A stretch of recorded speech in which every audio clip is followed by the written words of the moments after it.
Hi అండి. నా పేరు యువరంజని. నేను 10th మార్నింగ్ 2025 ఎగ్జామ్ రాశాను.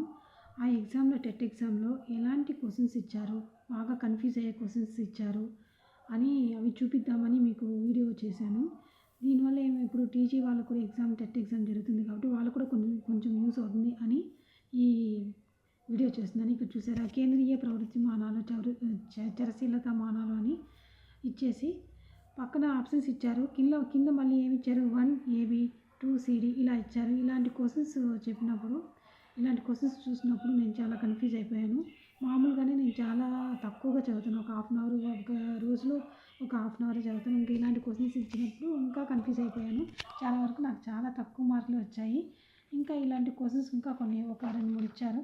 ఇంకా చూడండి, హోవర్డ్ ఎల్ గార్డ్నర్ అని ఇచ్చేసి ఫ్రేమ్స్ ఆఫ్ మైండ్, స్ప్రేంజర్ అని ఇచ్చేసి types of men, the psychology and ethic of personality అని ఇచ్చేసి కింద ఆన్సర్స్ దగ్గర A B C are correct, A C are correct, B incorrect ఇలా ఇచ్చారు.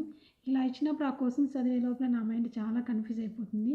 అందులో మార్నింగ్ ఎప్పుడో ఎగ్జామ్ సెంటర్కి రీచ్ అవ్వాలంటే తొందరగా లేచి అక్కడికి వెళ్ళేసరికి మనం మైండ్ కొంచెం ఇదైపోతుంది, నిద్ర మత్తులో ఉంటుంది. ఇంకా చెప్పాలంటే ఆ టైము, ఇంత తక్కువ టైంలో ఈ క్వశ్చన్కి ఆన్సర్ చేయాలి అనేది నా మైండ్ అస్సలు ఈక్వల్ అవ్వలేకపోతుంది. క్వశ్చన్ ఒక 4-5 టైమ్స్ చదివితే మనం ఆన్సర్ చేయగలుగుతాం కొంచెం ఆలోచించి. కానీ ఇక్కడ క్వశ్చన్ 4-5 టైమ్స్ చదవడానికి టైం లేదు. 1-2 సార్లు చదివేసరికి టైము అయిపోతుందని టెన్షన్ వచ్చేస్తుంది. ఆ టెన్షన్లో ఏం పెట్టేస్తామో మనకే తెలీదు. అయితే నేను చాలా క్వశ్చన్స్ మిస్టేక్స్ చేశాను. ఇలాంటి క్వశ్చన్స్ ఇంకా చాలా ఇచ్చారు. ఇక్కడ వికలాంగ చట్టం 2026 ముఖ్య ఉద్దేశాలు కూడా ఇచ్చారు.